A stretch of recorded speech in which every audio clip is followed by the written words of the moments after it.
Alisin ang pangalan ni X ng tuluyan sa inyong mga passport.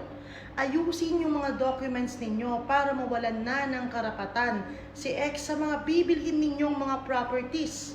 Ayan, at alisin na rin sa mga iba't ibang mga records ninyo si X. Yan, alisin si X, alisin si X.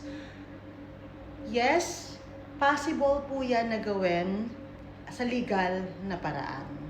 Siyempre, hindi tayo gagawa ng mga kalokohan. At ito po ay dumadaan sa tamang proseso.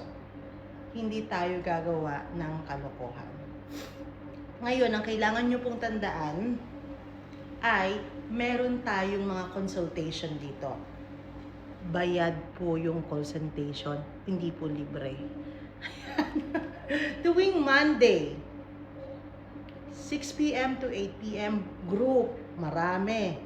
Kayo sa sa office ng Yes Pinoy Pro.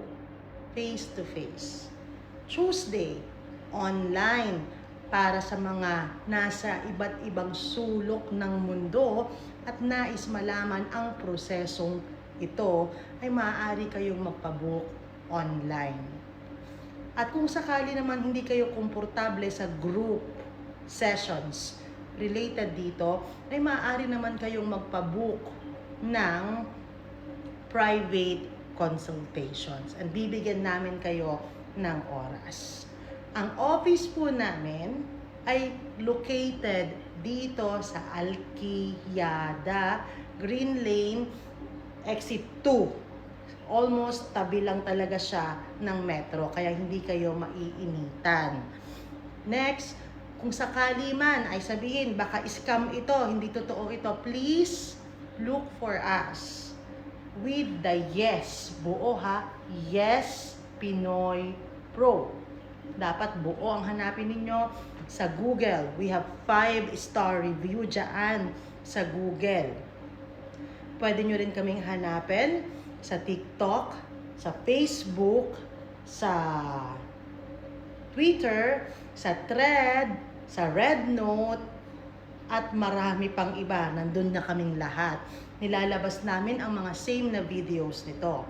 Pero mag-iingat kayo kasi marami nang kumukopya sa Yes Pinoy Pro at tinatry nilang kunin yung mga customers na yan at sinasabi na kami yung original, kami yung ganito, kami yung ganyan.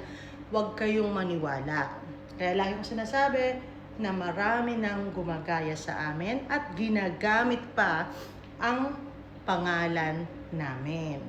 So, kilala nyo na ako. Alam nyo yung itsura ko. At the same time, alam nyo kung saan ang office namin. Always verify the details before coming to anyone else. Maraming salamat po!